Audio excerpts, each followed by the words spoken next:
In this video, we are going to go through the coding steps to complete the assignment around JUnit dependency injection. So I am inside of IntelliJ now, so the first thing we wanted to do is create a new test method. So I'm going to say generate a new test method. I'm going to call that my assignment repeated. And we wanted to go ahead and customize that. So I'm going to just copy all that over. So I don't have to, you guys don't have to watch me typing everything. I'll just repeat that 5 times. And let's change this to a pipe character just so we can see a distinction there. So I'll call that my assignment repeated test. And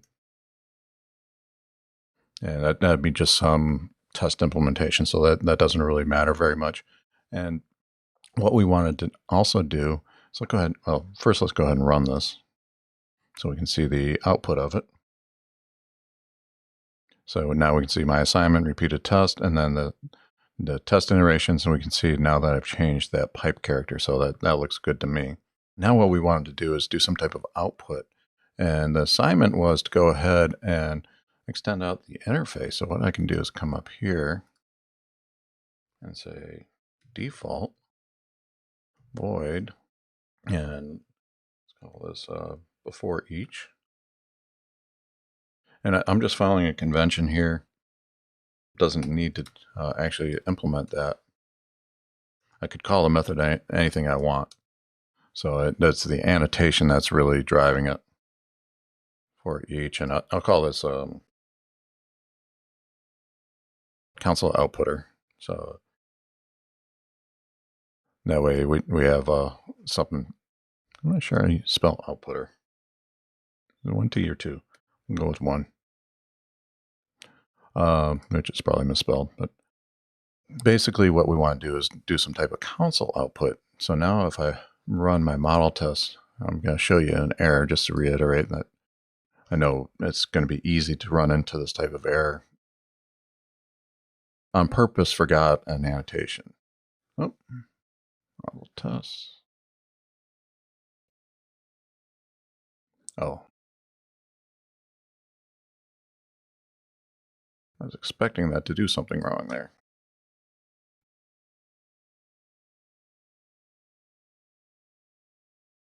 No, what I was expecting was I did not. Oh, okay. So it's before all. My mistake. So before all is going to run at the class level. So that's going to need this annotation for the test instance. Apparently for a specific test method, the before each, that is not needed. So my mistake on misunderstanding the behavior there. So before each does not need that annotation. I was expecting a failure there. So now what we can do is ask it to get an instance of test info and repetition info. So now I can add in some interesting stuff here. I can do plus test info, get display name. I have to do that properly. Now I can also say concatenate repetition info.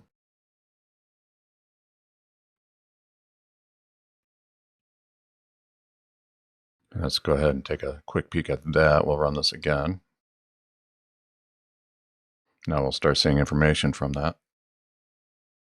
That was not happy.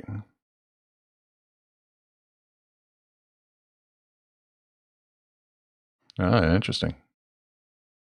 So this is not going to work. So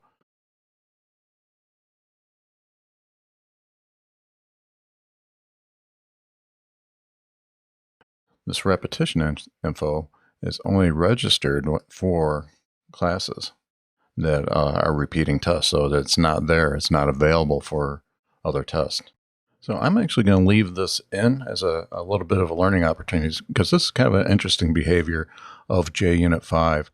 What's happening here, we can see that this is failing, that there's no parameter resolver available for repetition info. So this argument is not available. So it's saying I can't find that on any of the tests that are not repeated tests.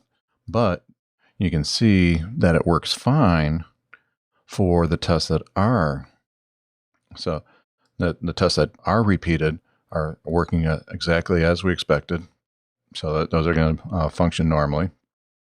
So this is showing us that very important behavior of JUnit 5. So this object isn't going to exist for non-repeated tests. So that's kind of an interesting behavior. I thought the team would probably put in like a stub of it. I would say it's repetition 1 of 1, but apparently that is not the case. So I'm going to leave this in because somebody will eventually run into this. Now, there's a couple different ways that we could, in theory, get around this. To complete the assignment, what we could do is refactor everything, a repeated test, out to a separate class. So let's go ahead and do that right now. So we'll go in and let's call this new Java class.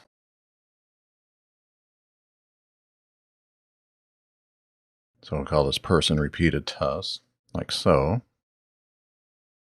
And we can say yes. And we'll go ahead and fix this. And I am going to take our test, our repeated test, out to this new class here, like so.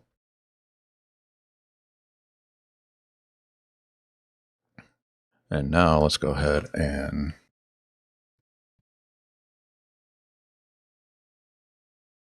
we'll call this model repeated test. I'll go ahead and add this in at the pet clinic package.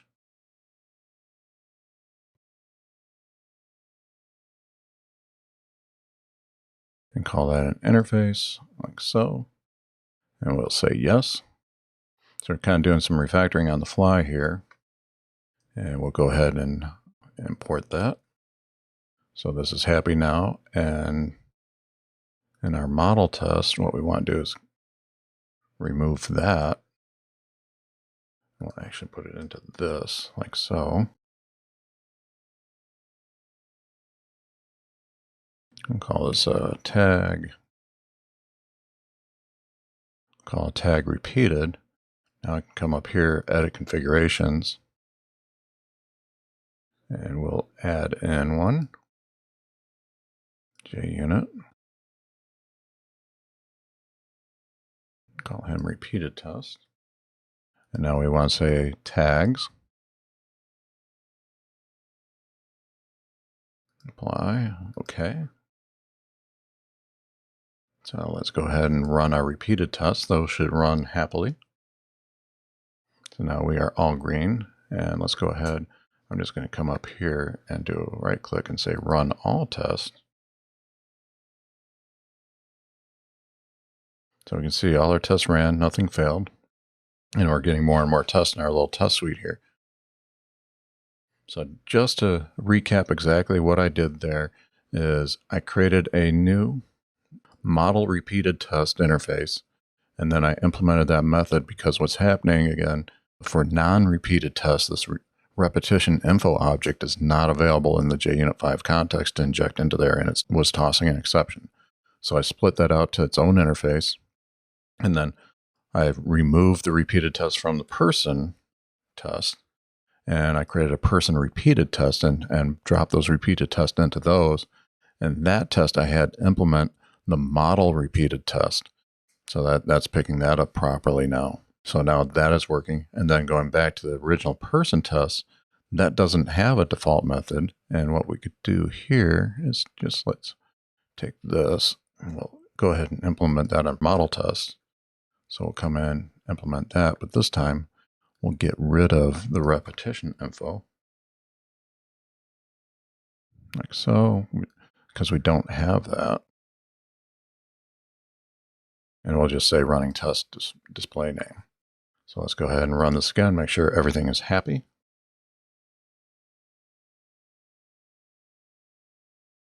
And that concludes the assignment. So ran into a little problem there, unexpected behavior of JUnit, but kind of showed you how to resolve that using a lot of stuff that we've been learning along in this section of the course. So a lot of powerful tools here. You can see how ran into that problem unexpected, but we were able to take the JUnit functionality and extend that out and get the behavior that we wanted out of our tests.